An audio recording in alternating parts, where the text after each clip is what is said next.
الله أكبر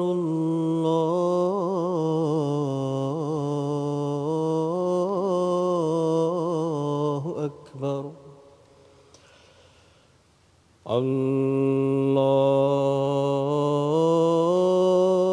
الله أكبر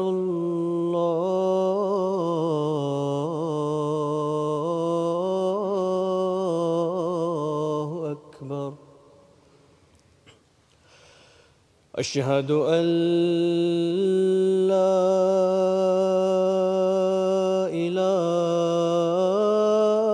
إله إلا الله أشهد أن لا إله إلا الله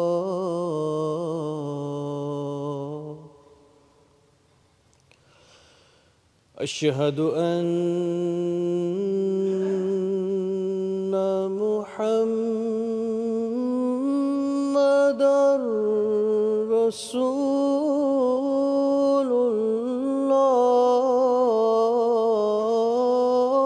الله أشهد أن محمدًا رسول الله حي على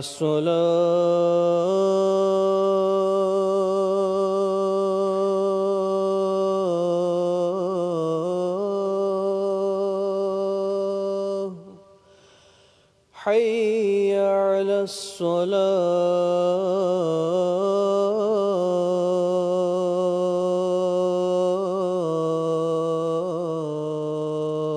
الصلاة حي على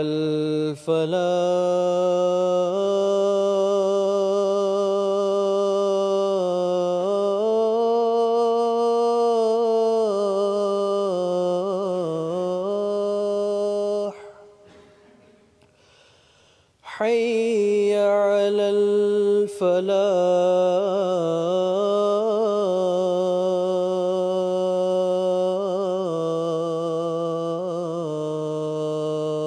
الفلاح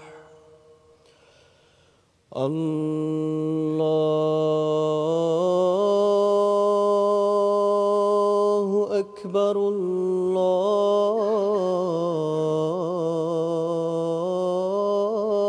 الله أكبر لا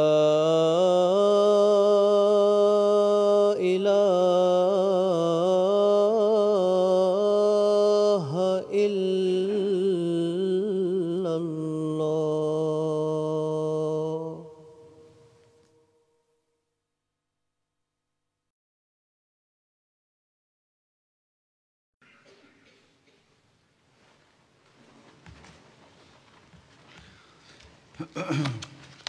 السلام عليكم ورحمة الله.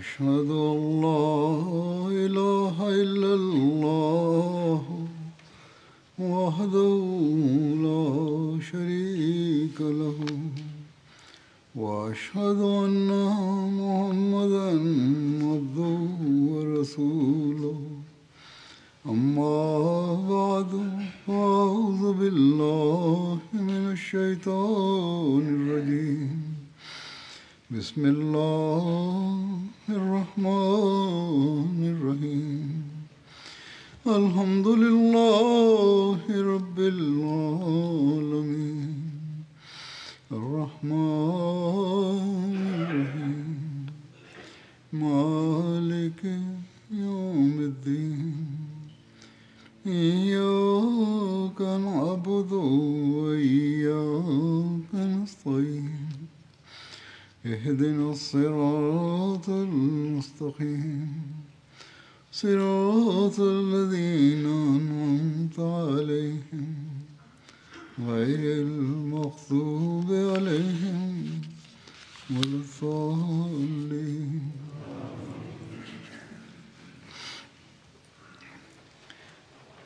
হযরত মহানবী সাল্লাল্লাহু আলাইহি ওয়াসাল্লামের যুগের বিভিন্ন অভিযানের উল্লেখ করা হচ্ছে। এই প্রেক্ষিতে একটি অভিযান হযরত গালিব বিন আবদুল্লাহ লাইসির অভিযান, যা ফাদাক অভিমুখে হয়েছিল, তার উল্লেখ পাওয়া যায়। হযরত বশির বিন সাদ শাবান 7ম হিজরিতে 30 জন লোকসহ ফাদাকে বনু মুররার দিকে যান। বনু মুররা বশির বিন সাদের সমস্ত সঙ্গীদের শহীদ করে দেয়। এর উল্লেখ পূর্বে করা হয়েছে। মহানবী সাল্লাল্লাহু আলাইহি ওয়াসাল্লাম যখন হযরত বশির বিন সাদের সঙ্গীদের শাহাদাতের সংবাদ পান, তখন তিনি হযরত জুবাইর বিন আওয়ামকে প্রস্তুত করেন আর বলেন যে যাও, এমনকি সেখানে গিয়ে পৌঁছো যেখানে হযরত বশির বিন সাদের সঙ্গীরা শহীদ হয়েছেন, আর যদি আল্লাহ তাআলা তোমাকে বিজয় দান করেন তাহলে তাদের কাউকে তুমি ছাড়বে না, অর্থাৎ শত্রুরা যারা অন্যায় করেছিল, সমস্ত সাহাবীদের বা মুসলমানদের শহীদ করেছিল, তাদেরকে ছাড়বে না। মহানবী সাল্লাল্লাহু আলাইহি ওয়াসাল্লাম তার সাথে 200 সাহাবীদের প্রস্তুত করেন এবং তাদের জন্য পতাকা বাঁধেন। হযরত গালেব যখন শত্রুদের কাছে পৌঁছেন তখন তিনি গুপ্তচর প্রেরণ করেন, অর্থাৎ হযরত গালেব গুপ্তচর প্রেরণ করেন। তিনি হযরত উরওয়া বিন যায়েদকে 10 জন সদস্য সহ শত্রুদের অবস্থান স্থলের দিকে প্রেরণ করেন। তারা একটি জামাত বা দল দেখে এবং হযরত গালেবের কাছে ফিরে এসে সমস্ত অবস্থা তুলে ধরেন। হযরত গালেব সামনে অগ্রসর হয়ে শত্রুদের এত নিকটবর্তী হয়ে যান যে তাদেরকে তিনি দেখতে পাচ্ছিলেন। শত্রুরা নিশ্চিন্ত হয়ে শুয়ে পড়েছিল। হযরত গালেব আল্লাহ তাআলার প্রশংসা কীর্তন করেন এবং এরপর শত্রুদের সম্বোধন করে বলেন যে আমি তোমাদের এক অদ্বিতীয় আল্লাহ তাআলার তাকওয়া অবলম্বনের নসিহত করছি না। তিনি নিজ সঙ্গীদের এই উদ্দেশ্যে এই বক্তব্য রাখেন, শত্রুদের নয় বরং নিজ সঙ্গীদের বলেন যে আমি তোমাদের এক অদ্বিতীয় আল্লাহ তাআলার তাকওয়া অবলম্বনের নসিহত করছি, আর এটি যে তোমরা আমার আনুগত্য করবে এবং আমার নির্দেশ অমান্য করবে না এবং আমার কোনো নির্দেশের বিরোধিতাও করবে না, কেননা যে আনুগত্য করে না তার কোনো মত গ্রহণযোগ্য হতে পারে না। আর এক রাওয়ায়াতে এই শব্দগুলো এইভাবে এসেছে যে তোমরা আমার কথা অমান্য করবে না, কেননা মহানবী সাল্লাল্লাহু আলাইহি ওয়াসাল্লাম বলেছেন যে যে আমার আমিরের আনুগত্য করেছে সে আমার আনুগত্য করেছে, আর যে তার কথা অমান্য করেছে তো সে আমার কথা অমান্য করেছে। অতএব তোমরা যদি আমাকে অমান্য করো তাহলে তোমরা নিজেদের নবীর কথা অমান্য করবে। এরপর তিনি তাদের মাঝে ভ্রাতৃত্ব বন্ধন স্থাপন করেন এবং বলেন যে হে অমুক, তুমি অমুক ব্যক্তির সাথে থাকবে, আর হে অমুক, তুমি অমুক ব্যক্তির সাথে থাকবে। তোমাদের মধ্য থেকে কেউ নিজ ভাই থেকে যেন পৃথক না হয়, আর এমন যেন না হয় যে তোমাদের মধ্য থেকে কেউ আমার কাছে আসবে আর আমি তাকে যখন জিজ্ঞেস করবো যে তোমার সঙ্গী কোথায়, তখন তুমি বলবে যে আমি জানি না। যখন আমি তাকবীর বলবো, এরপর তিনি বলেন যে আমি যখন তাকবীর বলবো তখন আমার সাথে তাকবীর বলবে। আর যখন মুসলমানরা, অর্থাৎ যুদ্ধ যখন আরম্ভ হয় তখন মুসলমানরা শত্রুদের ঘিরে ফেলে, তখন হযরত গালিব তাকবীর বলেন, অন্যান্য সাহাবীরাও তাকবীর পাঠ করেন এবং তরবারি হাতে প্রস্তুত হয়ে যান। শত্রুরাও মোকাবেলার জন্য বাইরে বেরিয়ে আসে। কিছুক্ষণ যুদ্ধ হয় আর মুসলমানরা যেভাবে ইচ্ছা তাদের হত্যা করেন।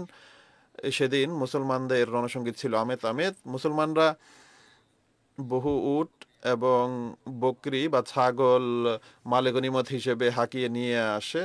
প্রত্যেক ব্যক্তির ভাগে 10 উট বা এক উটের বদলে 10টি ছাগল আসে। একটি অভিযান হলো হযরত সুদা বিন ওয়াহাবের অভিযান, যা সিরির দিকে হয়েছিল। এই অভিযান রবিউল আউয়াল 8ম হিজরি সনে হযরত সুজা বিন ওয়াহাবের নেতৃত্বে সিরির দিকে হয়েছিল। সিরি মদিনা থেকে 5 রাতের দূরত্বে মক্কা এবং বসরার মাঝখানের একটি স্থান। হযরত সুজা এর পিতার নাম ওহাব বিন রবিয়া ছিল। হযরত সুজার গণনা সেই বুজুর্গ সাহাবীদের মাঝে হয় যারা প্রাথমিক যুগেই ইসলাম গ্রহণ করেছিলেন। মহানবী সাল্লাল্লাহু আলাইহি ওয়াসাল্লামের আগমনের 6 বছর পর মহানবী সাল্লাল্লাহু আলাইহি ওয়াসাল্লামের কথায় মুহাজিররা হাবশার অন্যান্য কাফেলার সাথে মিলে হাবশা চলে গিয়েছিল হিজরত করে।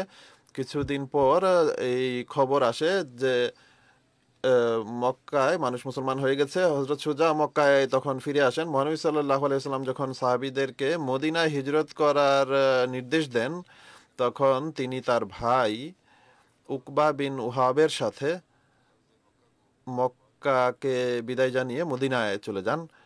হযরত সুজা বদর, উহুদ, খন্দক সহ সমস্ত যুদ্ধে মহানবী সাল্লাল্লাহু আলাইহি ওয়াসাল্লামের সাথে অংশগ্রহণ করেছেন আর 40 বছরের অধিক বয়স পেয়ে ইয়ামামার যুদ্ধে শাহাদাত বরণ করেন। যাই হোক, যে অভিযানের উল্লেখ করা হচ্ছিল তার বিস্তারিত এইভাবে বর্ণিত হয়েছে যে মহানবী সাল্লাল্লাহু আলাইহি ওয়াসাল্লামের কাছে অনবরত এই সংবাদ আসতে থাকে যে সিরি এর এলাকা থেকে বনু হাওয়াজিন ইসলামের শত্রুদের সাহায্য করছে আর মুসলমানদের মিত্র গোত্রগুলোকে লুট করে জঙ্গলে পালিয়ে বেড়াচ্ছে। রবিউল আউয়াল মাসে 8ম হিজরি সনে হুজুর সাল্লাল্লাহু আলাইহি ওয়াসাল্লাম হযরত সুজাকে 24 জন মুজাহিদ সহ বনু হাওয়াজিনকে দমন করার জন্য প্রেরণ করেন। তাদেরকে বনু আমেরও বলা হতো।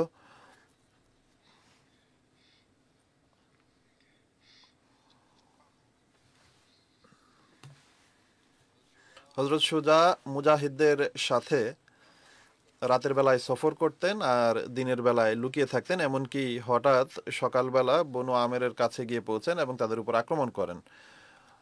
হযরত সুজা নিজ মুজাহিদদের নির্দেশ দেন যে তাদের পিছু ধাওয়া করবে না। তারা অনেক উট এবং ছাগল পান যেগুলো হাঁকিয়ে তারা মদিনায় নিয়ে আসেন এবং মালে গনিমত বন্টন করে নেন। তাদের প্রত্যেকের ভাগে 15টি উট আসে। এই অভিযানে পরের অংশ বুঝিনি। এরপর হযরত কাব বিন উমাইরের অভিযান, যা আতলা অভিমুখে হয়েছিল। এই অভিযান 8 রবিউল আউয়াল 8ম হিজরি সনে হয়। মহানবী সাল্লাল্লাহু আলাইহি ওয়াসাল্লাম হযরত কাব বিন উমাইর গফারিকে জাতে আতলা এর দিকে প্রেরণ করেন, যা সিরিয়ায় ওয়াদিউল কুরা এর পিছন দিকে ছিল আর মোতা এর পাশে ছিল, যা মদিনা থেকে প্রায় 600 মাইল দূরে অবস্থিত। হযরত কাবের সাথে 15 জন সাহাবী ছিলেন।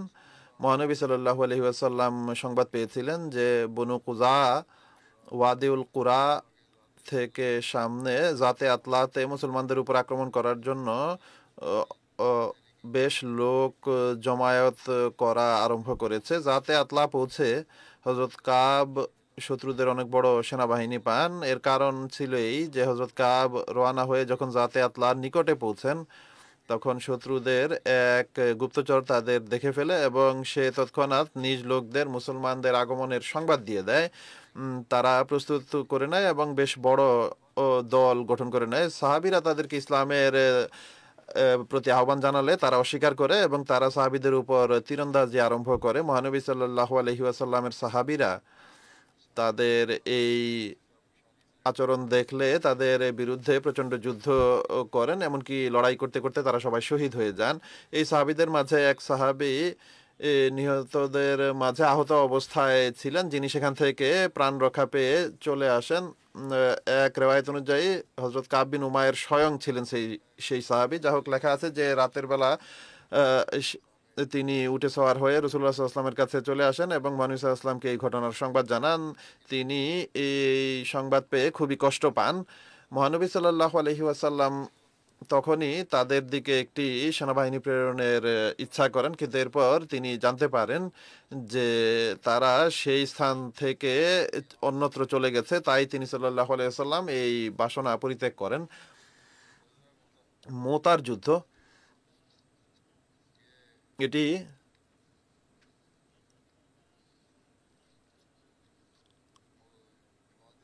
জমাদিউল উলা ৮ম হিজরি সনে বা সেপ্টেম্বর ৬২৯ হিজরিতে সংঘটিত হয়। সিরিয়ার সীমান্তে বলকা এর ভূমিতে অবস্থিত একটি বসতি, যা মদিনা থেকে প্রায় ৬০০ মাইল দূরে অবস্থিত। এটিকে জয়শুল উমারার যুদ্ধ বলা হয়, কেননা মহানবী সাল্লাল্লাহু আলাইহি ওয়াসাল্লাম এই সেনাবাহিনী প্রেরণের পূর্বে এর একের অধিক নেতা নিযুক্ত করেছিলেন। এই যুদ্ধের কারণ হিসেবে লেখা আছে যে মহানবী সাল্লাল্লাহু আলাইহি ওয়াসাল্লাম হযরত হারেস বিন উমায়েরকে বুসরার শাসকের দিকে দূত হিসেবে নিজ পত্র দিয়ে প্রেরণ করেছিলেন। যখন তিনি মুতা নামক স্থানে পৌঁছেন, তখন সুরাহবিল বিন আমর গাসানি তার কাছে আসে এবং জিজ্ঞেস করে যে কোথায় যাচ্ছ। তিনি বলেন যে সিরিয়ায় যাচ্ছি। সুরাহবিল জিজ্ঞেস করে, কোথাও মুহাম্মদ রাসূলুল্লাহ সাল্লাল্লাহু আলাইহি ওয়াসাল্লামের দূত নাও তো তুমি? তিনি বলেন যে হ্যাঁ, আমি মহানবী সাল্লাল্লাহু আলাইহি ওয়াসাল্লামের বার্তাবাহক। সুরাহবিল নির্দেশ দেয় আর তখন তাকে বেঁধে ফেলা হয়। এরপর সুরাহবিল তাকে শহীদ করে দেয়। মহানবী সাল্লাল্লাহু আলাইহি ওয়াসাল্লাম জানতে পারেন এই সংবাদ, আর তখন তিনি খুবই কষ্ট পান। মহানবী সাল্লাল্লাহু আলাইহি ওয়াসাল্লাম সাহাবীদের ডাকেন এবং তাদেরকে হযরত হারিস বিন উমায়েরের শাহাদাত এবং তাকে শহীদ যে করেছে তার সম্পর্কে বলেন। এ কারণেই মুতার যুদ্ধ সংঘটিত হয়েছিল। হযরত মুসলিম মাউদ রাদিয়াল্লাহু তাআলা আনহু এই যুদ্ধের কারণ এবং পটভূমি লিখতে গিয়ে লিখেছেন যে তিনি যখন কাবা জিয়ারত থেকে ফিরে আসেন, তখন তিনি এই সংবাদ পেতে থাকেন যে সিরিয়ার সীমান্তে খ্রিস্টান গোত্র ইহুদিদের সাথে মিলে মদিনার উপর আক্রমণের জন্য প্রস্তুত হচ্ছে। অতএব তিনি ১৫ জনের একটি দল এই উদ্দেশ্যে সিরিয়ার দিকে প্রেরণ করেন, যেন তারা খোঁজ খবর নিতে পারে যে এই সংবাদ কত দূর সঠিক। যখন তারা সীমান্তে পৌঁছেন, তখন তারা দেখতে পান যে সেখানে একটি সেনাবাহিনী প্রস্তুত হচ্ছে। তারা ফিরে এসে মহানবী সাল্লাল্লাহু আলাইহি ওয়াসাল্লামকে সংবাদ দেওয়ার পরিবর্তে তবলিগের উদ্দীপনা, যা সেই যুগে মুমিনদের প্রকৃত বৈশিষ্ট্য ছিল, তাদের উপর প্রাধান্য লাভ করে এবং তারা সাহসিকতার সাথে অগ্রসর হয়ে তাদেরকে ইসলামের দিকে আহ্বান জানাতে আরম্ভ করে। যারা শত্রুদের দ্বারা উস্কানি প্রাপ্ত ছিল, মহানবী সাল্লাল্লাহু আলাইহি ওয়াসাল্লামের উপর আক্রমণ করে তা জয় করতে চেয়েছিল, তারা এই শিক্ষা দ্বারা কি বা প্রভাবিত হওয়ার ছিল? তাদের উপর তো যুক্তি প্রমাণের কোনো প্রভাবই পড়বে না। যেই মাত্র তারা ইসলামের শিক্ষা সম্পর্কে শুনতে পায়, চতুর্দিক থেকে শত্রুরা নিজেদের ধনুক নেয় এবং তীর চালানো আরম্ভ করে। মুসলমানরা যখন দেখে যে আমাদের তবলিগের উত্তর যুক্তি প্রমাণ এবং অন্যান্য কথার মাধ্যমে দেওয়ার পরিবর্তে তারা তীরন্দাজি করছে আমাদের উপর, তখন তারা সেখান থেকে পালাননি, বরং এই শত শত হাজার হাজার লোকের বিরুদ্ধে নিজেদের প্রাণ রক্ষা করার পরিবর্তে তারা সত্যিকার মুসলমান হিসেবে সেই ১৫ জন লোক এই শত শত হাজার হাজার লোকের বিরুদ্ধে দাঁড়িয়ে যান এবং সবাই সেখানেই মৃত্যুবরণ করেন। কোথায় আর আজ কোথায় নাম সর্বস্ব মুসলমানরা আহমদীদের সাথে কোথায় এই ব্যবহার করছে। মহানবী সাল্লাল্লাহু আলাইহি ওয়াসাল্লাম চাইলেন যেন আরেকটি সেনাবাহিনী প্রেরণ করে তাদেরকে শাস্তি প্রদান করতে পারেন যারা এমন অন্যায় আচরণ করেছে। তখনই তিনি সংবাদ পান যে সেই বাহিনী যা সেখানে একত্রিত হচ্ছিল তারা বিক্ষিপ্ত হয়ে গেছে এবং নিজেদের সাহায্য ও, লাভের জন্য এদিক সেদিক চলে গেছে। মহানবী সাল্লাল্লাহু আলাইহি সাল্লাম এরই মাঝে গাসান গোত্রের নেতাকে, যে রোমান সাম্রাজ্যের পক্ষ থেকে বসরার শাসক ছিল, বা স্বয়ং স্বয়ং রোমের সম্রাটকে একটি পত্র লিখেন। হয়তো বা সেখানে এই অভিযোগ থাকবে যে কিছু সিরীয় গোত্র ইসলামী গোত্রের উপর আক্রমণ করার জন্য প্রস্তুত হচ্ছে, আর বিনা কারণে তারা 15 জন মুসলমানকে হত্যা করেছে। আল হারেস নামের এক ব্যক্তির মাধ্যমে এই পত্র প্রেরণ করা হয়। তিনি সিরিয়া যাওয়ার পথে মোতা নামক স্থানে যাত্রাবিরতি দেন। সেখানে শেরজিল লিখেছেন তিনি, যে শেরজিল নামক এক ব্যক্তি, যে কাইসারের এক পক্ষ থেকে নিযুক্ত এক শাসক ছিল, হয়তো বা তার প্রকৃত নাম সুরাহবিল ছিল, সেই ব্যক্তি তাকে জিজ্ঞেস করে যে তুমি কোথায় যাচ্ছ, হয়তোবা তুমি মহানবী সাল্লাল্লাহু আলাইহি ওয়াসাল্লামের দূত। তিনি বলেন যে হ্যাঁ। তখন সে তাকে গ্রেপ্তার করে এবং রশি দিয়ে বেঁধে প্রহার করতে করতে তাকে হত্যা করে। যদিও ইতিহাসে এর বিস্তারিত বিবরণ আসে নাই, কিন্তু এই ঘটনা বলছে যে যেই বাহিনী পূর্বের 15 জন সাহাবীকে হত্যা করেছিল, এই ব্যক্তি তাদের নেতাদের একজন হবে, অর্থাৎ এই সারাবিল যে ছিল।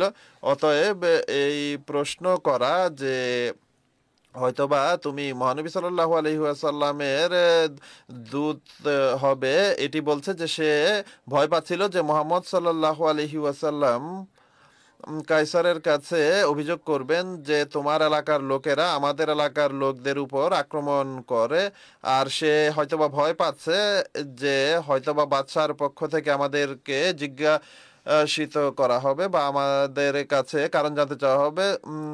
তাই সে চেয়েছিল দূতকেই হত্যা করে ফেলবে, যেন না বার্তা পৌঁছে আর না কোনো অভিযোগ পৌঁছে।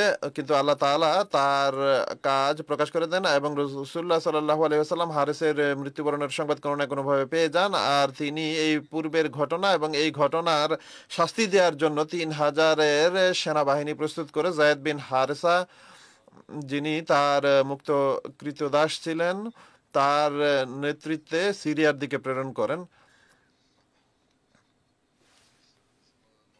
এই উপলক্ষে মহানবী সাল্লাল্লাহু আলাইহি ওয়াসাল্লামের তাকে নেতা নিযুক্ত করার ঘটনা এইভাবে বর্ণিত হয়েছে যে মহানবী সাল্লাল্লাহু আলাইহি ওয়াসাল্লাম হযরত যায়েদ বিন হারসাকে 3000 সৈন্যের নেতৃত্ব প্রদান করেন এবং বলেন যে যায়েদ যদি শহীদ হয়ে যান তাহলে হযরত জাফর বিন আবু তালেব আমির হবেন বা নেতৃত্ব দিবেন, আর যদি তিনিও শহীদ হয়ে যান তাহলে হযরত আব্দুল্লাহ বিন রওয়াহা আমির হবেন, আর যদি তিনিও শহীদ হয়ে যান তাহলে মুসলমানরা যাকে চায় নিজেদের আমির নিযুক্ত করবে। একজন ইহুদি নোমান নামী ব্যক্তি সেখানে ছিল, সে বলে যে হে আবুল কাসেম, ইহুদিরা মহানবী সাল্লাল্লাহু আলাইহি ওয়াসাল্লামকে এই নামে ডাকতো সাল্লাল্লাহু আলাইহি ওয়াসাল্লাম, যদি আপনি নবী হয়ে থাকেন তাহলে আপনি যাদের নাম নিয়েছেন তারা সামান্য হোক বা বেশি, তারা সবাই শহীদ হবে। বনী ইসরাইলের নবীরা, সে বলে যে বনী ইসরাইলের নবীরা যখন কোনো ব্যক্তিকে জাতির আমির নিযুক্ত করতে এবং বলতো যে যদি অমুক ব্যক্তি মৃত্যুবরণ করে তাহলে অমুক আমির হবেন, যদি তারা শত ব্যক্তির নামও নিতেন তাহলে তারা সবাই মৃত্যুবরণ করত। সেই একই ইহুদি হযরত যায়েদকে এরপর বলেন যে যায়েদ ওসিয়ত করে নাও, যদি মুহাম্মদ সত্য নবী হয়ে থাকেন সাল্লাল্লাহু আলাইহি ওয়াসাল্লাম তাহলে তুমি ফিরে আসতে পারবে না। হযরত যায়েদ উত্তরে বলেন, আমি সাক্ষ্য দিচ্ছি যে তিনি সত্য এবং পবিত্র রাসূল। যখন মহানবী সাল্লাল্লাহু আলাইহি ওয়াসাল্লাম আমির নির্ধারণ করছিলেন তখন কার এই ঘটনা যে হযরত জাফর নিবেদন করেন যে হে আল্লাহর রাসূল সাল্লাল্লাহু আলাইহি ওয়াসাল্লাম, আমার পিতামাতা আপনার জন্য উৎসর্গিত, আমার ধারণা ছিল না যে আপনি আমার উপর হযরত যায়েদকে আমির নিযুক্ত করবেন। তিনি বলেন যে আমার উন্নত বংশ, আমাকে আমির বানানো সমীচীন ছিল। মহানবী সাল্লাল্লাহু আলাইহি ওয়াসাল্লাম বলেন যে তুমি জানো না যে উত্তম কি। মহানবী সাল্লাল্লাহু আলাইহি ওয়াসাল্লাম একটি সাদা পতাকা হযরত যায়েদকে দেন এবং তাকে নসিহত করেন যে হযরত হারেস বিন উমাইরের শাহাদাতের স্থানে পৌঁছে মানুষের কাছে ইসলামের দাওয়াত পৌঁছাবে, যদি তারা গ্রহণ করে নাই তাহলে ঠিক আছে, নতুবা তাদের বিরুদ্ধে আল্লাহ তাআলার নিকট সাহায্য যাচনা করে যুদ্ধ করবে।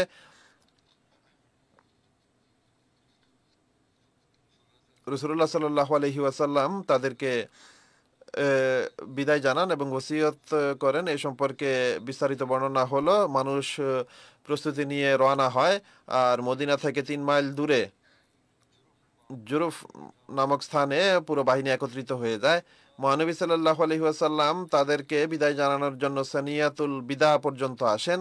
মহানবী সাল্লাল্লাহু আলাইহি ওয়াসাল্লাম যুদ্ধের জন্য যাত্রার পূর্বে ইসলামী সেনাবাহিনীকে বিভিন্ন নির্দেশনা দিয়ে বলেন যে আল্লাহ তাআলার তাকওয়া অবলম্বন করার এবং নিজেদের ভাই মুসলমানদের সাথে পূর্ণ আচরণ করার নসিহত করছি। আল্লাহর নাম নিয়ে আল্লাহর অস্বীকারীদের বিরুদ্ধে যুদ্ধ করো, কোন প্রতারণাও করবে না, খেয়ানতও করবে না, কোনো দুগ্ধপোষ্য শিশুকে হত্যা করবে না, কোনো নারীকে আর কোনো বৃদ্ধকেও হত্যা করবে না, কোনো খেজুর গাছ কাটবে না, কোনো গাছও কাটবে না, বরং কোনো গাছই কাটবে না, আর কোনো ইমারত ধ্বংস করবে না।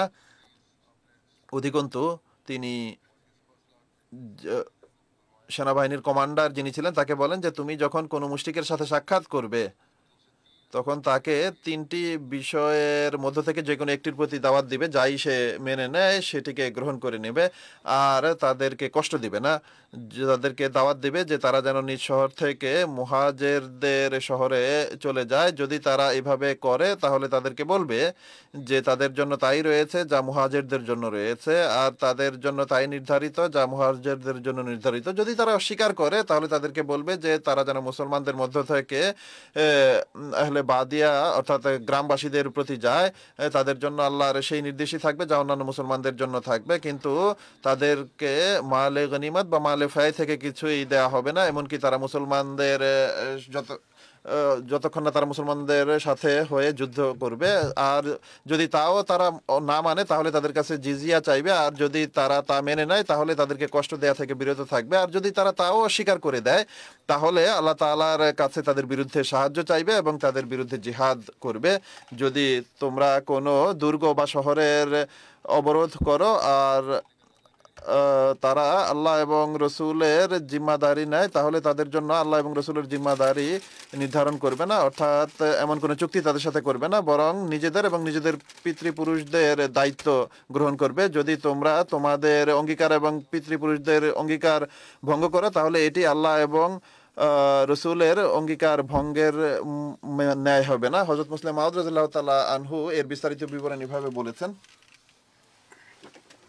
মহানবী সাল্লাল্লাহু আলাইহি ওয়াসাল্লাম নির্দেশ দিয়েছেন যে যায়েদ বিন হারসা সেনাপতি হবেন, তিনি মারা গেলে জাফর বিন আবু তালেব সেনাপতি হবেন, তিনি মারা গেলে আব্দুল্লাহ বিন রওয়াহা সেনাপতি হবেন, আর তিনিও যদি মারা যান মুসলমান নিজেদের মধ্য থেকে কাউকে নিজেদের কর্মকর্তা নির্বাচন করবে। তখন এক ইহুদি তার বৈঠকে বসেছিল, সে বলে, হে আবুল কাসেম, আপনি যদি সত্যবাদী হয়ে থাকেন এই 3 জন অবশ্যই মারা যাবে, কেননা আল্লাহ নবীদের মুখ থেকে নিঃসৃত কথা পূর্ণ করেন।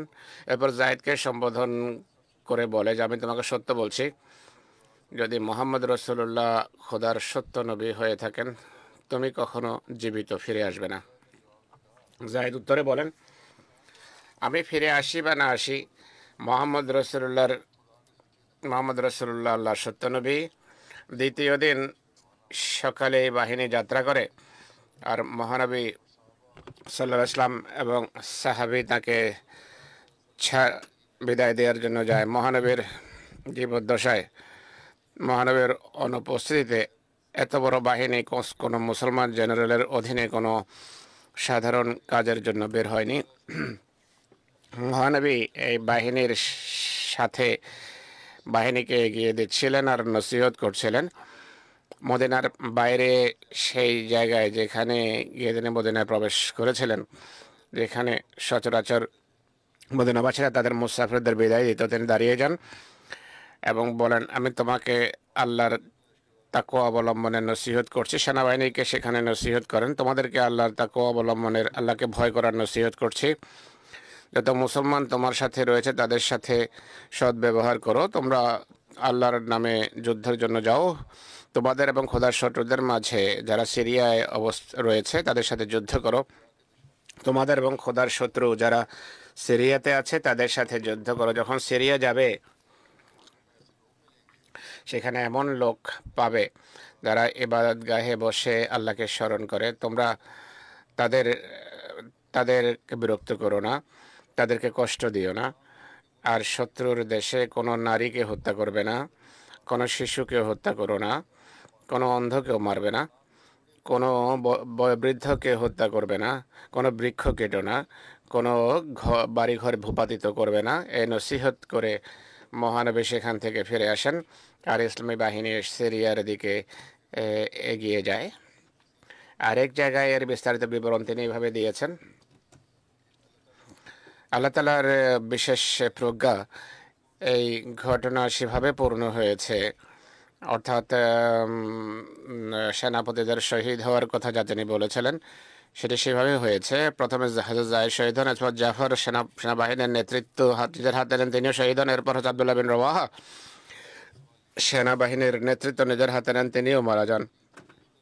আর সেনাবাহিনীতে এক বিশৃঙ্খলা দেখা দেওয়ার আশঙ্কা দেখা দেয়। তখন খালিদ বিন ওয়ালিদ কিছু মুসলমানের কথায় নেতৃত্ব পতাকা নিজের হাতে নেন। আল্লাহ তার মাধ্যমে মুসলমানদেরকে বিজয় দান করেন, তিনি সেনাবাহিনীকে নিরাপদে ফিরিয়ে নিয়ে আসেন। এই ঘটনা ইনশাল্লাহ ভবিষ্যতে বর্ণনা করা হবে। এখন আমি একজন শহীদ এবং কিছু মরহুমের স্মৃতিচারণ করব, এরপর তাদের জানাজা পড়াবো ইনশাল্লাহ। जो शहीद का है वो है गुज़श्ता हफ्ते जो कराची গত সপ্তাহে করাচিতে লেক আহমদ চিমা সাহেব শহীদ হয়েছেন। তিনি চৌধুরী নজির আহমদ চিমা সাহেবের পুত্র। 18 এপ্রিল তাকে শহীদ করা হয়। ইন্না লিল্লাহি ওয়া ইন্না ইলাইহি রাজিউন। ভিড় তার উপর হামলা করে এবং নির্দয়ভাবে তাকে শহীদ করা হয়। তার বয়স ছিল 47 বছর। বিস্তারিত বিবরণ হলো, ঘটনার দিন সংবাদ আসে যে বিরোধীরা একটা মিছিলের আকারে আহমদিয়া হলের বাইরে সমবেত হয়ে বিশৃঙ্খলা সৃষ্টি করছে। পরিস্থিতি যাচাইয়ের জন্য জুমার দিন ছিল। লেক আহমদ চিমা সাহেবকে ডাকা হয়। শহীদ মরহুম অকুস্থলে পৌঁছেন। বিরোধীরা লেক চিমা সাহেবকে চিনতে পারে, তার উপর হামলা করে বসে আর টেনে হেঁচড়ে কিছু দূর চকে নিয়ে যায়। সেখানে ইট এবং পাথর মেরে তাকে নির্দয়ভাবে শহীদ করে। সেখানে এক দোকানদার তাকে মৃত্যুর পূর্ব মুহূর্তে পানি পান করানোর চেষ্টা করলে তাকেও পানি পান করাতে বাধা দেয়। ঘটনার 1 ঘন্টা পর পুলিশ অকুস্থলে পৌঁছে এরপর তার লাশ হাসপাতালে পৌঁছানো হয়। সেখানে তাকে মৃত ঘোষণা করা হয়। শহীদ মরহুমের বংশে আহমদিয়া তার বড় দাদা মোকাররম চৌধুরী হাকেম আলী সাহেব ভাওয়ালনগরের হাকেম আলী সাহেবের মাধ্যমে আসে, যিনি প্রথম খলিফার যুগে বয়াত করেছেন এবং অর্থাৎ আহমদিয়ত গ্রহণের সৌভাগ্য লাভ করেন।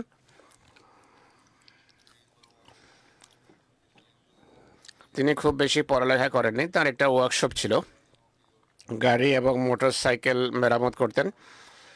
আর এই ব্যবসা তার অনেক বিস্তৃতি লাভ করে। তার সুনাম এবং সুখ্যাতির কারণে বিভিন্ন সরকারি প্রতিষ্ঠান তাদের গাড়ি তার কাছেই ঠিক করাতো।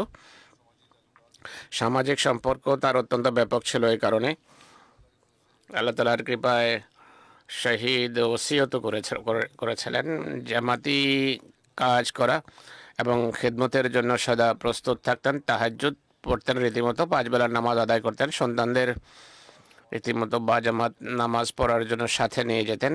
ওয়ার্কশপে আহমদি কর্মী আর ঘরের পরিবারের সদস্যদের বাজামাত নামাজের প্রতি দৃষ্টি রাখতেন।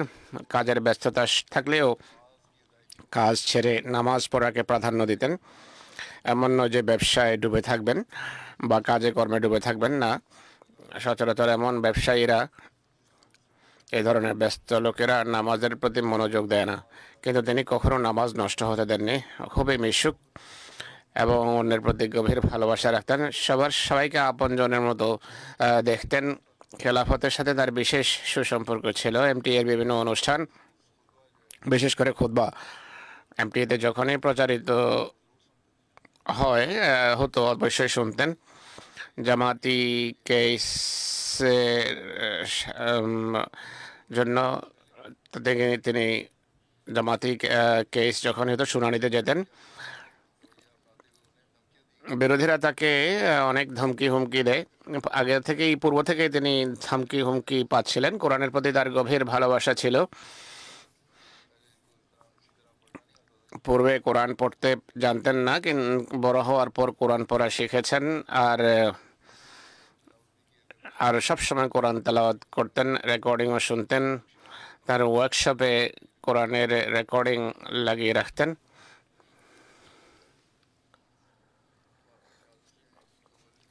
শাহাদাতের ঘটনার পূর্বে এক বন্ধু অসুস্থতার কারণে রক্তের ব্যবস্থা করার অনুরোধ করলে তিনি উত্তরে বলেন, জমার পর গিয়ে আমি তোমাকে রক্ত দেব। কিন্তু খোদা তাআলার ইচ্ছা ভিন্ন ছিল। আল্লাহ তাআলা তাকে শহীদের মর্যাদা দিয়েছেন। তার স্ত্রী, তিনি 2 বিয়ে করেছেন। প্রথম স্ত্রী মরিয়ম লেক বলেন, আমার চাহিদা পূরণ করতেন, বাচ্চাদের উত্তমভাবে তরবিয়ত করতেন, আর নামাজ আদায়ের প্রতি অনেক মনোযোগী ছিলেন। দ্বিতীয় স্ত্রী বলেন, উভয়ভাবে রেখেছেন, দুজনেই বোনের মতো ছিলেন। বলতেন জাগতিক শিক্ষা কম ছিল, কিন্তু সাধারণ জ্ঞান অনেক ছিল। তার আলোচনার বিষয় হয়তো বেশিরভাগ ক্ষেত্রে সম্মানিত নবীরা বিভিন্ন বিষয়ে আমার তরবিয়ত করতেন। দ্বিতীয় স্ত্রী বলছেন, ফারা লেক বলছেন, আমারও তরবিয়ত করতেন। আমার পিতামাতা আমার সেই তরবিয়ত করতে পারেনি যা আমার স্বামী বিয়ের পর 2 বছরের ভিতর করেছেন।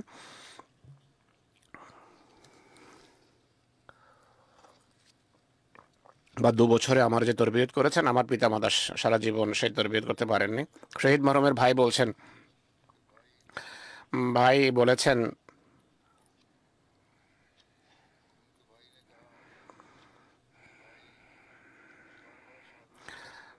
ভাই বারবার শাহাদাতের কথা বলতেন আর বলতেন যে এই যাদের সবার ভাগ্যে এটি জুটে না। প্রায় সময় বলতেন, যদি আমার কোরবানির সময় আসে তা আমি দ্বিধা করব না। তিনি আরো বলেন, যত প্রতিকূল পরিস্থিতিই হোক না কেন, সবসময় ভাইদেরকে বলতেন মসজিদে গিয়ে নামাজ পড়া উচিত, কেননা এটিই সাহস দেখানোর সময়। তার ছেলে আকিল আহমদ, বয়স 12 বছর, হিসকিল আহমদ খুব সম্ভব হুজুর বললেন, 12 বছর বয়স্ক বালক বলছে, আমার পিতা আমাকে নসিহত করেছেন ভয় পেও না। তাই আমার পিতার শাহাদাতের আদৌ ভয় পাইনি, বড় বীরত্ব এবং ধৈর্য প্রদর্শন করেছে বালক। আর বলছে, আমিও আমার পিতার মতো সেভাবেই সাহসী আর আমার বক্ষে গুলি নেওয়ার জন্য প্রস্তুত আছি। শোক সন্তপ্ত পরিবারে 2 স্ত্রী ছাড়াও 7 সন্ততি, এক বোন তিনি রেখে গেছেন, এক ভাই রেখে গেছেন ছোট। বড় মেয়ের বয়স 17 বছর, ছোট মেয়ের বয়স 1.5 বছর। স্বপ্নের ভিত্তিতে স্ত্রীকে বলেছিলেন যে আমি স্বপ্ন দেখেছি, সন্তান হবে বলে স্বপ্ন দেখেছি। দ্বিতীয় স্ত্রী বলছেন, আমি পরীক্ষা করার পর বুঝতে পেরেছি যে আমি অন্তঃসত্ত্বা। সোসাইটির মুরব্বী তসফির সাহেব বলছেন, তিনি 5 বেলার নামাজ কেন্দ্রে এসে পড়তেন, তাহাজ্জুদ পড়তেন, নফল ইবাদত আদায়কারী ছিলেন, খেলাফতের অনুগত এবং বাধ্য ছিলেন, দরিদ্রের লালনকারী, আল্লাহ এবং বান্দার অধিকার প্রদানে যথাসাধ্য সচেষ্ট ছিলেন। পথিকদের, অভাবীদের কোনো প্রয়োজন হলে সাহায্য করতেন, কারো গাড়ি খারাপ দেখলে রাস্তায় দাঁড়িয়ে সাহায্য করতেন, আর অভাবীদের নীরবে সাহায্য করতেন, স্থায়ীভাবে পুণ্যকর্ম করতেন, নিঃস্বার্থ সেবা দিতেন সবাইকে। আল্লাহর পবিত্র সত্তায় দৃঢ় বিশ্বাস রাখতেন। প্রতিটি কাজ এবং সাফল্যকে খোদার ফজলের ফসল আখ্যা দিতেন। পরিস্থিতির সংকীর্ণতা এবং বিরোধিতা সত্ত্বেও সবসময় যথাসময়ে বা জামাত কেন্দ্রে এসে নামাজ পড়তেন। কোমলমতি ছিলেন। রাগে কাউকে কিছু বললে, কেউ রাগের বশতে কিছু বললে তিনি নীরব থাকতেন, উত্তর দিতেন না, বরং মুচকি হেসে সেই মজলিস থেকে প্রস্থান করতেন, মজলিস ছেড়ে চলে যেতেন। হাসি মুখে মজলিস থেকে উঠে চলে যেতেন। সেক্রেটারি মাল এবং সদর জামাত লিখেছেন যে আমাদের একবার হিসাব ভুল হয়, ভুলবশত তাকে বলি যে আপনার চাঁদা বাকি আছে। তিনি জিজ্ঞেস করেননি, এটি বলেনি যে বাকি নেই এবং চাঁদা দিয়ে দেন। অনেক বড় অঙ্ক ছিল এটি, 1,00,000 রুপিয়া। পরে তাকে সংবাদ দেই, বলে যে আপনার হিসাব, আমাদের হিসাব ভুল ছিল, আপনি অতিরিক্ত পয়সা দিয়েছেন। তিনি বলেন কোনো অসুবিধা নেই, আল্লাহর পথে যা দিয়েছি এখন তা আর ফেরত নেব না। পরিবার পরিজনের সাথে বহির্বিশ্বে যাওয়ার পরিকল্পনা ছিল, পুরোপুরি প্রস্তুতিও নিয়ে রেখেছিলেন। রওয়ায়াতকারী বলছেন যে তিনি আমাকে প্রথমে বলেন আমরা বাইরে যাচ্ছি যেখানে ধর্মীয় স্বাধীনতা পাবো আমরা।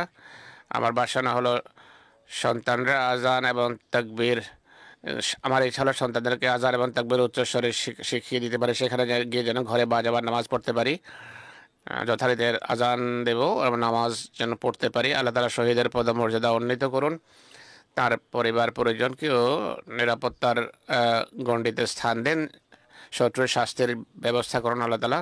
কসুরের একটি গ্রামে আজও এক আহমদী যুবককে শহীদ করা হয়েছে, বিস্তারিত কোনো তথ্য আসেনি। আল্লাহ তাআলা জালেমদের অচিরেই পাকড়াওয়ের ব্যবস্থা করুন। এদের জন্য এখন এটি পড়তে হবে, আল্লাহুম্মা মাযযিকহুম কুল্লা মুমাযযাকিন, আল্লাহুম্মা মাযযিকহুম কুল্লা মুমাযযাকিন ওয়াসাহিকহুম তাসহিকা। দ্বিতীয় স্মৃতিচারণ আব্দুল মুসাবের নুরি সাহেবার। তিনি ডক্টর মাসুদুল হাসান নুরি সাহেবের স্ত্রী ছিলেন, সম্প্রতি তিনি ইন্তেকাল করেছেন। ইন্না লিল্লাহি ওয়া ইন্না ইলাইহি রাজিউন। হযরত মির্জা শরীফ আহমদ সাহেব এর দহিত্রী পৌত্রী, হযরত নওয়াব আব্দুল হাফিজ বেগম সাহেবের দহিত্রী আর মির্জা দাউদ আহমদ সাহেবের কন্যা ছিলেন। আল্লাহ তাআলার কৃপায় তিনি মুসি ছিলেন। আমার চাচাতো বোন ছিলেন তিনি। ডক্টর মাসুদুল হাসান সাহেব বর্ণনা করেন হযরত খলিফাতুল মসিহ সালেহ রাহিমাহুল্লাহ নিজেই আমাদের বিয়ে ব্যবস্থা করেছেন। হুজুর তাকে জিজ্ঞেস করেননি, তার পিতামাতাকেও জিজ্ঞেস করেননি।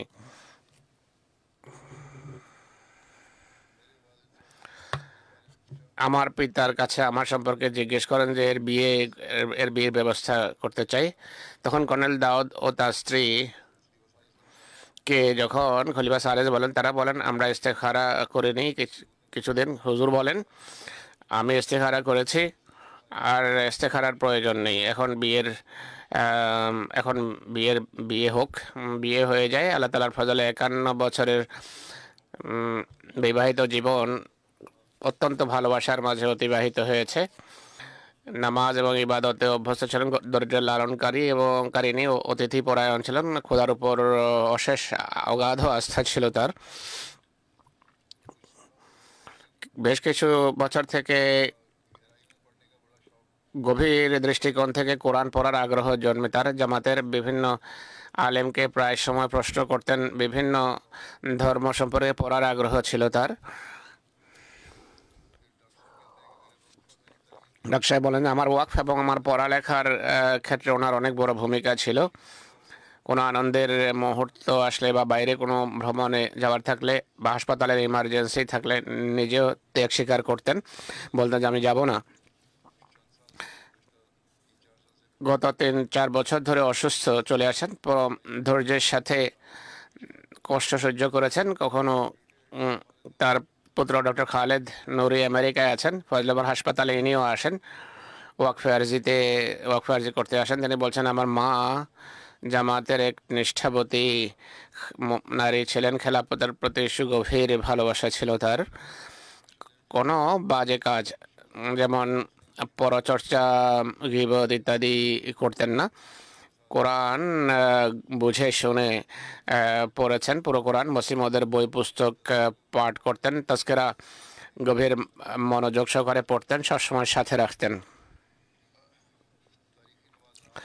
ঐতিহাসিক বিরল বিষয়াদি একত্র করতেন আর বিভিন্ন জাদুঘরে গিয়ে গবেষকদেরও প্রশ্ন করতেন। তিনি এই আগ্রহে আমাকেও অন্তর্ভুক্ত করেছেন। হুজুর বলছেন রাবুয়ার চতুর্পাশে, বিশেষ করে নদীর পাশের পাহাড়ে কিছু এমন জিনিস দেখেছেন, তালাশ করেছেন, জমি খুদিয়েছেন। লন্ডন আসলে আমাকে এগুলো দেখাতেন এবং আমার সাথেও আলোচনা করতেন। তার পুত্র আরও লিখছেন, যারা দরিদ্র তাদের বিয়েতে তিনি আর্থিক সাহায্য দিতেন, চাকর চাকরানীদের শিশু সন্তান সন্ততি দেখাশোনা করতেন, মেয়েদের কোরআনও পড়াতেন। এই কথা নিশ্চিত করতেন যে তাদের সব চাহিদা যেন পূরণ হয়।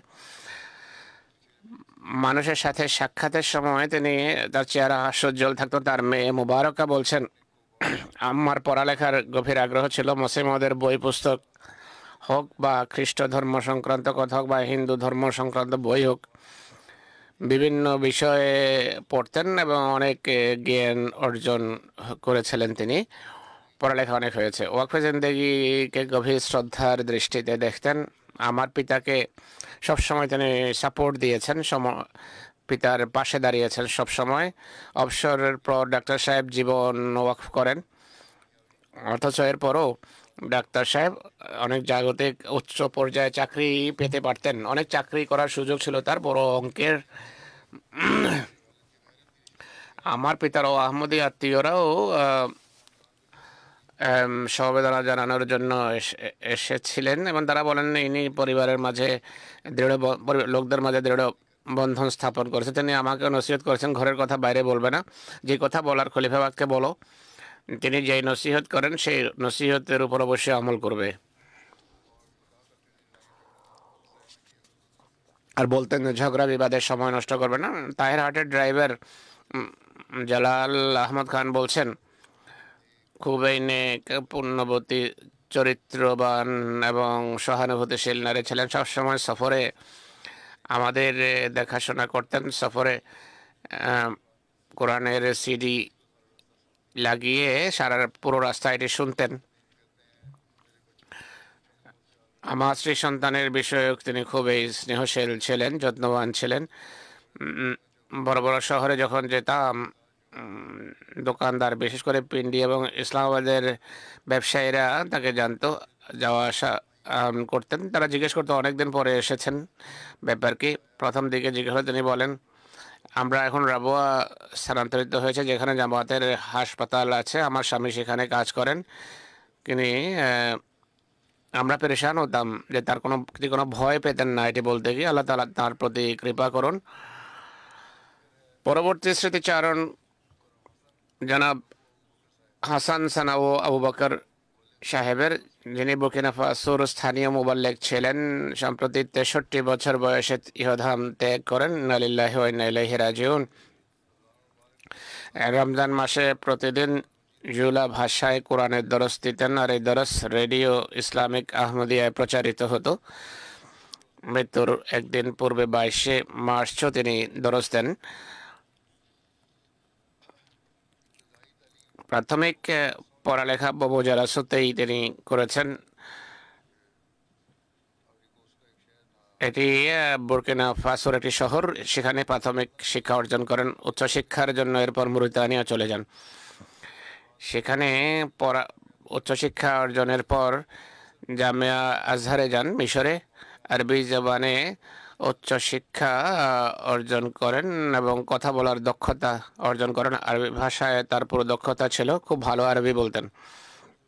আল আজহার থেকে ফিরে এসে আইভরি কোস্টে অবস্থান করেন। সেখানে এক মাদ্রাসা প্রতিষ্ঠা করেন, যাতে শত শত ছাত্র পড়তো। তখনও তিনি আহমদি ছিলেন না। তার উত্তম বক্তৃতা এবং বাগ্মিতার কারণে আইভরি কোস্টে খ্যাতি অর্জন করেন। আহমদি মুবাল্লিগরা এই এলাকায় যখন তাবলীগ আরম্ভ করে, বিরোধীরা আহমদীদের মোকাবেলার জন্য আবু বকর সাহেবকে সামনে নিয়ে আসে। আবু বকরের ভাষা নিয়ে বড় গর্ব ছিল, অহংকার ছিল। তিনি বলেন, আমি বিতর্ক আরম্ভ হয়ে যায়, আমি বড় জুব্বা পরে অহংকারের সাথে আসি যে আজকে আহমদীদেরকে পরাজিত করে আমি সুখ্যাতি অর্জন করব, অনেক বড় পদমর্যাদা আমার লাভ হবে। কিন্তু খোদা তাআলা তার প্রকৃতিতে পূর্ণ রেখেছেন। তিনি অচিরেই বুঝতে পারেন যে সত্য আহমদীদের হাতে, দলিল যুক্তি প্রমাণ আহমদীদের কাছে। আল কাউলুস সরি ফি জোহরুল মসিহ ওয়াল মাহদি দেয়া হয়। এটি পড়ার পর আবিজানে জামাতের মোবাল্লেগ আব্দুর রহমান কানেটের সাথে তার বিতর্ক হয়। আল্লাহ তাআলা তাকে পথ দেখান আর স্বল্পতম সময়ে সৎসাহস দেখে আহমদিয়ত গ্রহণ করেন। তার তিনি বয়াত করেন 1986 সনে। যুবক ছিলেন, 25-26 বা 24-25 বছর বয়স ছিল। বয়াতের পর মাদ্রাসা এবং জাগতিক খ্যাতি ছেড়ে দেন। সেই যুগে আইভরি কোস্টে আহমদি ছাত্রদের জন্য ফ্রেঞ্চ ভাষায় একটি কোর্স করানো হতো। তিনি তাতে ভর্তি হন, জীবন উৎসর্গ করেন, জামাতের দক্ষ মোবাল্লেগ হিসাবে কাজ আরম্ভ করেন। জুলা ভাষায় ভালো তাবলীগ করতেন। তিনি একজন বাগ্মী ছিলেন। শ্রোতাদের উপর জাদুকরী প্রভাব পড়তো। ইদ্রিস সাহেব 1990 সনে বুরকিনা ফাসোতে কাজ করতে যান। তিনি আবু বকর সেনাবু সাহেবকেও বুরকিনা ফাসো নিয়ে যাওয়ার মঞ্জুরি নেন আইভরি কোস্ট থেকে। এখানে তাবলীগের জেহাদে তিনি অংশ নেন। আর স্বল্পতম সময়ে বিলয় ভাষাভাষী অঞ্চলে সাফল্য তার লাভ হতে থাকে। অল্পতম সময়ে ব্যাপক সাফল্য লাভ করেন। তাবলীগের মাধ্যমে অনেক নতুন নতুন জামাত সেখানে প্রতিষ্ঠিত হয়। 1999 সনে বুরকিনা ফাসোর ডরি, যেখানে শাহাদাতের ঘটনা ঘটেছিল, সেখানে তাকে পাঠানো হয়। এই অঞ্চলে আরবি ভাষা বলা হয়। এখানকার আলেমেরা আরবির প্রভাব খাটিয়ে মানুষকে প্রভাবিত করার চেষ্টা করে। এখানে বড় বড় আলেমের সাথে তার মোনাজারা হয়, তিনি তাদের পরাজিত করেন। দূর দূরান্তের বিভিন্ন অঞ্চলে তাবলীগ করেন। আহমদী আলেম তার সামনে আসতে দ্বিধাবোধ করতো আর মোনাজারা করতে দ্বিধাবোধ করতো। এলাকায় অনেক বড় আলেম এবং শেখ হিসাবে তিনি পরিচিত ছিলেন। এই এলাকায় ব্যাপকভাবে জামাত ছড়িয়ে পড়ে। 1991 সনে ইব্রাহিম বদিগা সাহেবের সাথে তার যোগাযোগ হয়, যিনি মেহেদিয়াবাদ বুরকিনাতে শহীদ হয়েছেন। তিনি স্বল্পতম সময় বয়াত করেন এবং 2023 সনে ইব্রাহিম বদিগা সাহেব শহীদ হয়ে যান। 2002 সনে ববু জলাসতে আলেমে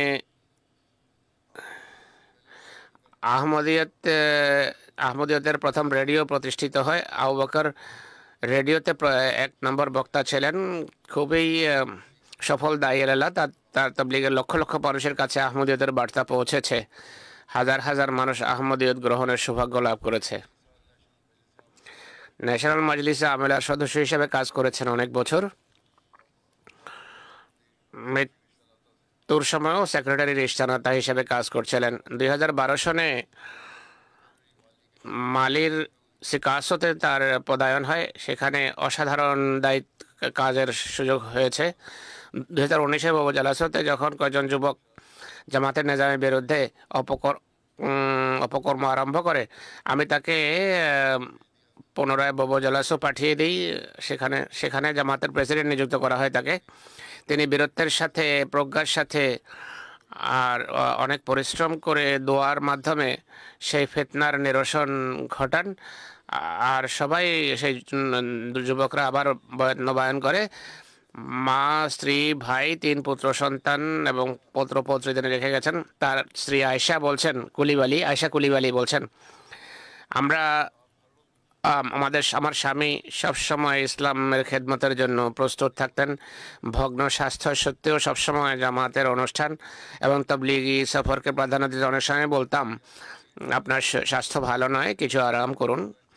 তিনি বলেন যে জীবন উৎসর্গ করেছি আর আমার শেষ নিঃশ্বাস পর্যন্ত ধর্মসেবার জন্য আমি সোচ্চার। বিয়ের পর থেকেই দেখলাম এমন কোনো দিন আসেনি যখন তিনি বলবেন যে আজকে আমি অসুস্থতার কারণে তাহাজ্জুদ পড়তে পারিনি। যখনই কোনো জামাতি কাজের জন্য কেউ আসতো, তাৎক্ষণিকভাবে তাকে সাহায্য করতেন। পরে অসুস্থ হয়ে গেলেও আত্মীয় স্বজন, প্রতিবেশী সবার সাথে অনেক উত্তম ব্যবহার করতেন। সবার সাথে ভালোবাসার প্রদর্শন করতেন। কোরআনের গভীর ভালোবাসা ছিল। হজরত মুহাম্মদ সাল্লাল্লাহু আলাইহি ওয়াসাল্লামের প্রেমিক ছিলেন। এই হলো একজন ওয়াকফে জিন্দেগির নমুনা এবং আদর্শ এবং মুরব্বীর। আমাদের মুরব্বীদের এটি সামনে রাখা উচিত। আল্লাহ তাআলা এমন ওয়াকফের চেতনা সমৃদ্ধ লোক জামাতকে দান করুন। বুরকিনা ফাসোর সাবেক আমির জামাত বলছেন, খুবই পরিশ্রম করে তাবলীগ করেছেন, হাসি মুখ, জ্ঞান, শক্তিশালী যুক্তি প্রমাণে সমৃদ্ধ একজন আলেম ছিলেন। আন্তরিকতার সাথে জামাতের কাজ করেন। লোকাল মোবাল্লিগ, স্থানীয় মোবাল্লিগ দারাবুল হাসান সাহেব বলছেন, ওস্তাজ আবু বকর মহানবী সাল্লাল্লাহু আলাইহি ওয়াসাল্লামের সত্যিকার প্রেমিক ছিলেন। একদিন সূরা আহজাবের 38 নম্বর আয়াতের তাফসীর করছিলেন। তাফসীর করতে গিয়ে হযরত জায়নাবের সাথে তার বিয়ের বিষয়ে আহমদী আলেমদের অর্থহীন তাফসীরের কথা বলতে গিয়ে তার চোখে পানি নেমে আসে। যেভাবে তারা অজ্ঞতার কারণে অজ্ঞতামূলক কথা মহানবীর প্রতি আরোপ করে। এরা যে এই সমস্ত বাজে কথা বলে, এটি রসুল অবমাননা নয়, কিন্তু আহমদী রসুলের প্রতি সম্মান প্রদর্শন করলেও সেটিকে রসুল অবমাননা বলা হয়। রসুলের নাম উচ্চারণ করলে বলা হয় রসুল অবমাননা করেছে। সফরেও তাহাজ্জুদ পড়তেন রীতিমতো, খেলাফতের প্রতি পরম বিশ্বস্ততা প্রদর্শন করতেন। ব্যবস্থাপনার বিরুদ্ধে কেউ কথা বললে নগ্ন তরবারি হয়ে জামাতের ব্যবস্থাপনার ডিফেন্সের জন্য সামনে আসছেন। কারো প্রতি হিংসা বিদ্বেষ রাখতেন না। আল্লাহ তাআলা তার পদমর্যাদা উন্নীত করুন, তার সন্তান সন্ততিকে তার পুণ্য ধরে রাখার তৌফিক দিন, তার দোয়াগুলোর যেন তারা ওয়ারেস হয়। এটি আমাদের দোয়া থাকবে আল্লাহ তাআলার কাছে।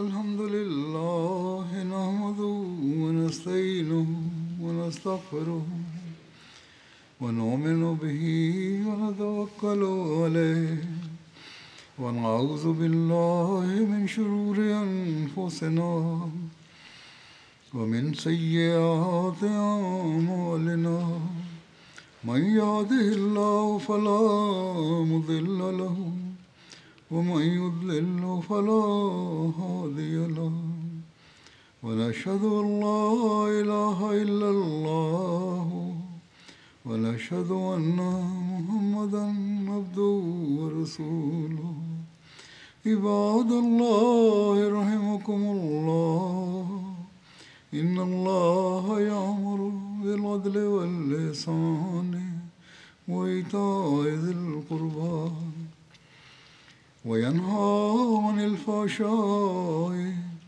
والمنكر والبغي يعظكم لعلكم تذكرون اذكروا الله يذكركم وادعوه يستجب لكم ولذكر الله أكبر.